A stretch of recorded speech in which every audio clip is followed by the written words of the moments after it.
পঞ্চম শ্রেণী গণিত 11 অধ্যায় পরিমাপ অনুশীলনী 11 ক 121 পৃষ্ঠা 3 নং প্রশ্নের সমাধান।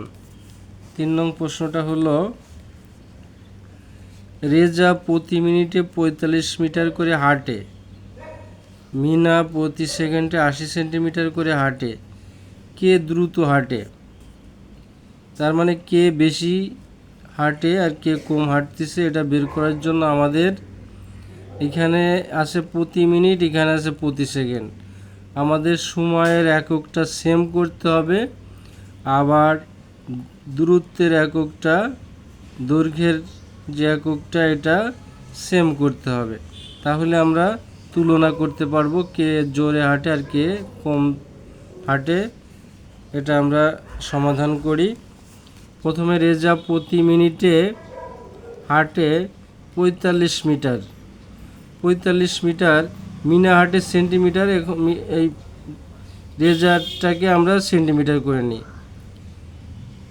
মিটার থেকে সেন্টিমিটার করতে হলে আমরা জানি 1 মিটার সমান 100 সেন্টিমিটার, অতএব 45 গুণ 100, আর গুণ দেওয়ার সাথে সাথে মিটারকে সেন্টিমিটার লিখতে হবে।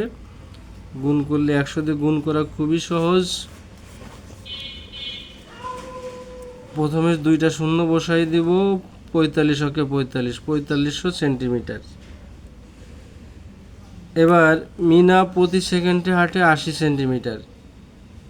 মিনারটা দিয়ে আসে সেকেন্ডে, রেজারটা দিয়ে আসে মিনিটে। অতএব আমরা মিনারটাও মিনিটে বের করব, 1 মিনিটেরটা বের করব। মিনা 1 মিনিটে বা 60 সেকেন্ডে হাঁটে, সেকেন্ডেরটা 60 দিয়ে গুণ দিলে 1 মিনিটেরটা হয়ে যাবে। 2টা শূন্য বসাই দিব, 6 4800 সেন্টিমিটার। রেজা হাঁটে 4500 সেন্টিমিটার, 1 মিনিটেরটা বের করছি। মিনারটাও 1 মিনিটেরটা বের করছি, এটাও সেন্টিমিটার, এটাও সেন্টিমিটার।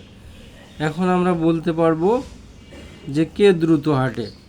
যেহেতু 4800 সেন্টিমিটার 4500 থেকে বড়, তার মানে মিনাই দ্রুত হাঁটে। উত্তর মিনা। Thank you.